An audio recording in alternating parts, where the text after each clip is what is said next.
está junto a nosotros Jean Paul Pinto, él es analista en temas de seguridad y vamos a hablar un poco sobre la crisis de inseguridad que atraviesa nuestro país. Señor Pinto, qué gusto tenerlo en los estudios de Corape, bienvenido. Hola, buenos días, qué gusto estar por aquí. Un saludo a la audiencia del programa. Gracias por acompañarnos y hablar un poco. Este fin de semana se registraron varios hechos violentos en Ecuador. Al menos 8 personas fueron asesinadas en distintos momentos en Santa Elena y uno de los hechos que más causó conmoción, el asesinato de la alcaldesa de San Vicente. Desde el Ejecutivo se habla de la reducción de muertes violentas. El presidente hace mención a poder caminar seguros en las calles, pero los legisladores, la población y diferentes personas se cuestionan si de verdad hay cambios en materia de seguridad en nuestro país, si se han reducido los índices de violencia. Realmente creo que fue temporal y fue un repliegue que hicieron los grupos criminales porque evidentemente ellos no querían la confrontación con Fuerzas Armadas y es lógico, ¿no? Porque lo que interesa, lo que priorizan es el negocio. La droga debe llegar a su destino en países de alta demanda y por lo tanto seguramente acordaron con los carteles mexicanos en que la mejor estrategia era no la confrontación directa y por lo tanto una especie de repliegue. Pero evidentemente eso ya fue hace 2 meses, ¿no? Y como sabemos, como el negocio debe seguir, cualquier tipo de obstáculo, cualquier persona que no facilite el negocio va a ser eliminada.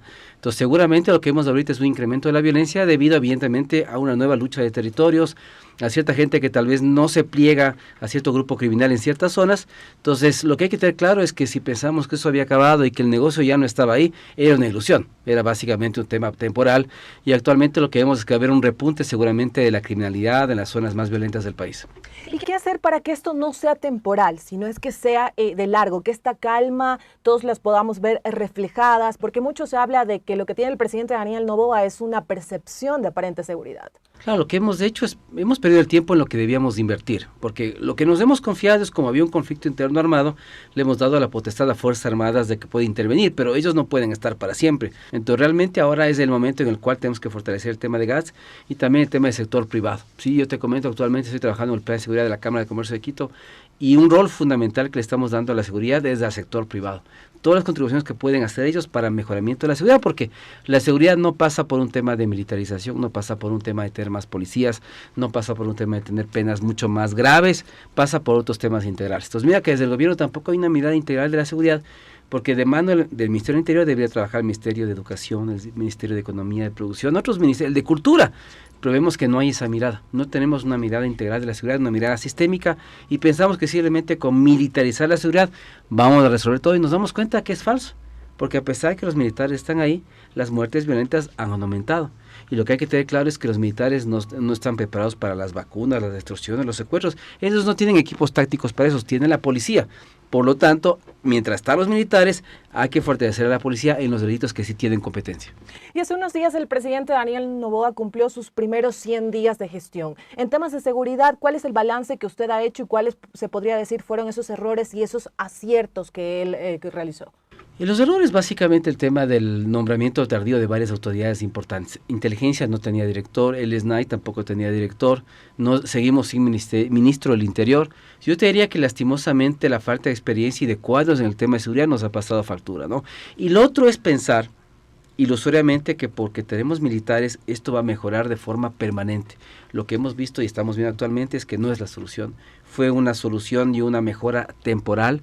Los militares también dejarán las cárceles y otra vez volveremos a lo mismo. Entonces yo diría que lastimosamente nos falta ese plan, que nadie conoce, que hay gente que me dice que me han mandado pantallas, ¿no es cierto?, de ciertas partes del plan, pero no hay un plan. Entonces por lo tanto, si tú me pides una evaluación no se puede hacer, porque solamente si hubiera un plan con indicadores, con metas, podríamos decir tenemos un avance del 30-40% o estamos al 10%. Es imposible saber exactamente si estamos mejor o peor, porque como te digo, es un tema ilusorio, temporal. Sí, nos sentimos más seguros, pero basta un fin de semana para que haya 10, 15 muertes violentas y todo lo que pensamos que habíamos ganado lo hemos perdido. Y precisamente lo que usted menciona, el Plan Fénix, algunos legisladores le están solicitando al presidente Daniel Noboa que presente el Plan Fénix, que muestre en qué consiste y cómo se va a trabajar y también esas medidas a mediano y largo plazo. ¿Usted cree que con todo lo que está pasando y también con estas dudas que están surgiendo en la población, el presidente Daniel Noboa se anime a sus autoridades a presentar este Plan Fénix? Tiene que presentarlo porque hablamos de política pública Y la segunda palabra en política pública es pública.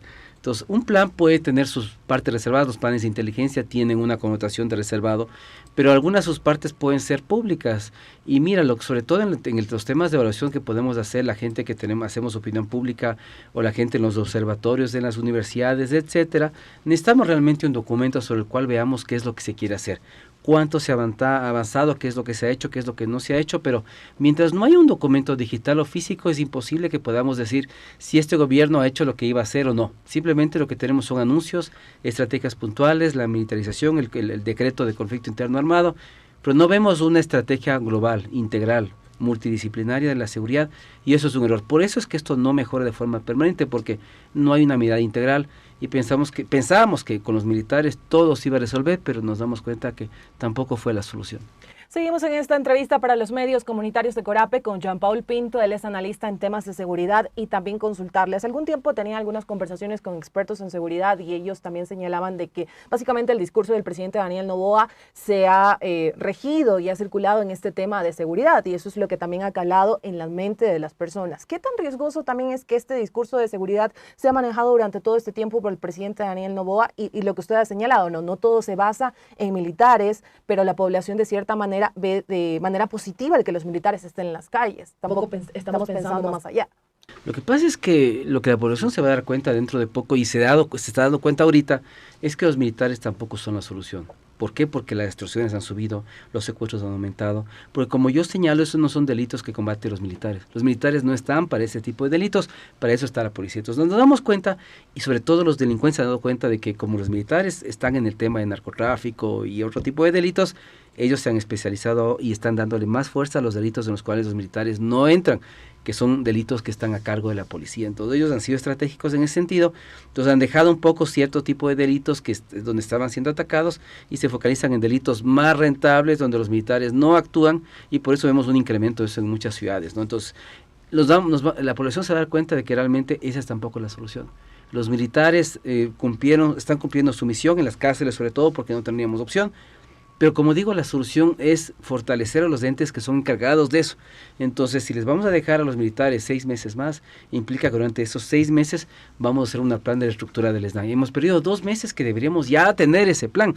No lo hemos hecho, entonces por fin hagámoslo y dejemos a los militares, 6 meses más, 1 año más en las cárceles. Pero al cabo de eso, tendremos un nuevo SNAI. Una nueva estructura, personal, talento humano, pruebas de confianza, que se van a hacer cargo de las cárceles cuando los militares dejen, porque como te digo, no es tarea de los militares hacerse cargo de una tarea que no les compete. Señor Pinto, y este discurso de seguridad que también maneja el Ejecutivo, también se está manejando en este llamado a consulta popular este 21 de abril. ¿También analiza usted este tema? Porque es una consulta muy cuestionada, y pues se señala que no resolvería los problemas de seguridad que atraviesa Ecuador. Como digo, nos falta mucha innovación en los temas de seguridad y una mirada sistémica, ¿no? Porque los temas que estamos planteando no son nuevos. Además, estamos poniendo énfasis en el tema de la participación de los militares, que como señalo nuevamente, no es la solución definitiva. Hablamos de incremento de penas, o sea, de muchos temas que ya han sido debatidos y que realmente no nos llevan a una condición de mayor seguridad. Lo que sí nos lleva, evidentemente, es la extradición, la excepción de dominio. Son temas que sí realmente son importantes y que hay que desarrollarlos, pero pensar que eso es suficiente no es suficiente. Como te digo, si no hay una mirada desde los GATS, porque lo que vemos con el tema de San Vicente, el tema de Manta, es que los grupos criminales están ya actuando y trabajando con muchos GATS, con varios GATS a nivel nacional. Y hay que decirlo, o sea, eso es de frente, o sea, no conocemos los casos, pero lo de San Vicente nos muestra que cuando las órdenes no son ejecutadas, los proyectos no se hacen, los grupos criminales pasan al asesinato. Y San Vicente no debe ser un caso aislado, deben haber muchos casos más, y para eso habría que comenzar a ver los GATS de mayor violencia, ¿no es cierto? Las zonas costeras, Santo Domingo, etcétera, el Oro, los ríos en el sur, porque seguramente muchos GATS están tomados ya por grupos criminales, quienes se han dado cuenta que ahí también hay dinero, hay cómo hacer proyectos, hay cómo hacer cosas, sacar rentabilidad, y por eso están también trabajando con los GATS. Entonces yo te diría que mientras no entendamos que es un tema donde los GATS deben actuar, los temas también en las ciudades, con los gremios, los barrios, etcétera, y además del sector privado, que tiene mucho que ver en los temas preventivos de seguridad, esto no va a mejorar de forma permanente, porque lo que necesitamos ahora son soluciones permanentes, no soluciones parche, porque lo que hicimos con los militares es hacer una solución parche porque estábamos contra la pared. Y lo único que nos podía salvar eran las Fuerzas Armadas, que nos han salvado, que han logrado detener la ola de violencia, que bajaron la ola de violencia, pero esto tenemos que entender que esto no va a ser permanente. ellos tarde o temprano tendrán que salir a ocuparse de sus misiones principales y alguien tendrá que ocupar su lugar. Por lo tanto, lo único que nos puede salvar es esta mirada sistémica, privado, GATS, fortalecimiento SNAI, fortalecimiento de la policía para que se hagan cargo del espacio que van a dejar las Fuerzas Armadas. Señor Pinto, ya que usted ha hecho mención al lamentable hecho que ocurrió en San Vicente, en la provincia de Manabí, ¿usted cree que más casos como estos se podrían ir dando? Porque ya hay algunas personas que sostienen pues de la criminalidad que está permeando también a los GAT, como también hay muchos GAT que están en peligro, sobre todo en las zonas de mayor conflicto del Ecuador, que son las zonas costeras. Lo que hay que investigar también es quiénes pusieron esos candidatos, porque la otra cosa que nos debe preocupar es si el crimen organizado puso candidatos en esos GAT. Seguramente ellos financiaron campañas y la gente que ha sido elegida ha sido gente de ellos. Y lo que pasa es que cuando llegan justo y se posesionan y después no salen los negocios, no hay los acuerdos o algo falla, son asesinados. Entonces yo te diría que ya pasó en Manta, pasó en San Vicente, ha habido otros atentados. Yo te diría que lastimosamente este tipo de cosas se van a seguir repitiendo, van a seguir pasando y es importante que el Estado esté en capacidad de dar protección a estos funcionarios de los GATS. ¿Y qué otras instancias el crimen organizado en este caso podría captar? Yo creo que ha captado todo, o sea, los casos Metástasis y Purga nos dan una idea de que somos un narcoestado, o sea, eso no, hay que quitarse la venda de los ojos. Infiltraron la asamblea, infiltraron la fiscalía, infiltraron la justicia, está todo infiltrado. ¿Pero por qué? Porque el poder del narcotráfico es tan grande que puede infiltrar cualquier cosa. Y eso implica que también la discusión tampoco nos falta un elemento. Y que nadie lo quiere topar porque tampoco es un elemento de votación, de votos, ¿no es cierto?, de réditos políticos, que es la legalización. Y es un tema regional. Yo creo que lo que hay que hacer es, si no legalizamos, hay que empezar en mecanismos que le quiten rentabilidad al narcotráfico. La única forma de vencer esto en el largo plazo es que dejemos que el narcotráfico deje de ser un negocio tan rentable. La legalización es una vía. Pensemos en otras, tal vez hay otras, pero no nos hemos puesto a pensar en eso y mientras no pensemos en esto, van a seguir pasando los casos de San Vicente. Y ya que usted ha mencionado el caso Purga y el caso Metástasis, que ha develado, pues sin duda, mucha información, que en este caso todavía se sigue revelando por Fiscalía y cada vez nos sorprende más. ¿Cómo analiza usted estos casos y también la investigación que está haciendo Fiscalía? Porque es un tema también muy cuestionado. O sea, realmente la fiscal fue una persona muy valiente, ¿no? Realmente, como Villavicencio, como Zurita, como otros personajes que tenemos aquí en el Ecuador, se han jugado el todo por el todo. Realmente han tocado a gente muy poderosa, ¿no? Gente muy poderosa, muy violenta, gente que estuvo detrás del asesinato de Villavicencio, gente que tiene controlado el poder. Entonces, yo creo que necesitaríamos más gente como ella, ¿no? Realmente ella debe ser un símbolo de lo que deberíamos ser los ecuatorianos, más gente que denuncie, que sea frontal en las cosas y que no tenga miedo de decir que las altas esferas están trabajando con los narcos, están trabajando con los grupos criminales, ¿no? Porque realmente ella ha tocado a gente muy, muy poderosa y yo creo que nos hacía falta eso, es decir, era un secreto a voces, nadie lo quería reconocer, pero con los casos que hemos detectado ya podemos decir que somos un narcoestado como tal, ¿no? Señor Pinto, y primero vino el caso Metástasis, luego salió el caso Purga. ¿Usted cree que hay algo más allá de estos casos? ¿Va a ir saliendo más información? Por supuesto, yo creo que como alguna gente ha señalado, la fiscal también, esto es el inicio de que sepamos muchas cosas más que están pasando. Realmente no es que solamente estos personajes están involucrados en los temas que hemos visto, hay mucha gente más involucrada y que se sabrá más tarde quiénes son. Y ya en la parte final también para culminar, una vez que se acabe esta extensión del estado de excepción que decretó el presidente Daniel Noboa y los militares ya no están en las calles, ¿cuáles podrían ser esos posibles escenarios para nosotros? Es que realmente, como digo, si no fortalecemos el tema de la policía y no fortalecemos el tema del SNAI y los temas de inteligencia, etcétera, lo que vamos a ver es una nueva ola de criminalidad y de violencia en el Ecuador. La tasa de homicidios va a volver a subir, los delitos van a volver a subir y por lo tanto el gobierno lastimosamente ¿a qué se ve confrontado? A que no va a poder sacar a los militares hasta que el otro no se haga. Entonces por eso te comentaba que lo que hay que hacer es que el gobierno, mientras tienda a los militares en ciertas partes del país, tiene que invertir masivamente en policía, en el SNAI, en el tema de inteligencia, para que cuando los militares salgan, tengamos fortalecido a los entes que son competentes y podamos controlar y hacer frente a lo que se podría venir más tarde. Y otra cosa más, también este control que se está haciendo en las cárceles, porque podemos decir que en este caso no ha habido nueva información de amotinamientos, de altercados al interior de los centros penitenciarios. La policía y las Fuerzas Armadas están informando también de que hacen siempre requisas en estos espacios. ¿Cómo analiza usted esto? Bueno, como digo, los militares como nunca estuvieron adentro, nunca fueron infiltrados, siempre estaban en los perímetros externos y esto les permitió entrar y como no estaban infiltrados, evidentemente encontrar muchas cosas que jamás el SNAI dijo, jamás la policía comentó, porque claro, todos trabajaban de las manos de los grupos criminales, todo eso fue lo positivo, pero como digo, Cuando los militares salgan, ese vacío no va a ser ocupado por nadie si es que no fortalecemos al SNAI. Y además, fortalecer al SNAI, como te decía, implica trabajar con los GAS, pero sobre todo trabajar con el sector privado, porque ellos tienen mucho que ver en el tema de reinserción de los presos, ¿sí?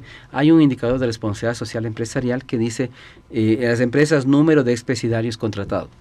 ¿Cuántas empresas en Ecuador tienen una política de responsabilidad social que implica la contratación de expresidiarios? Sería bueno que lo sepamos.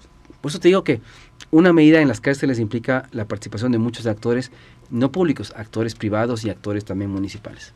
Muchísimas gracias por su tiempo para los medios comunitarios. Esperamos tenerlo en otra oportunidad también para seguir hablando acerca de este tema que nos sigue afectando a todos los ecuatorianos y es la inseguridad. Gracias, Elba. Un saludo a la audiencia del programa.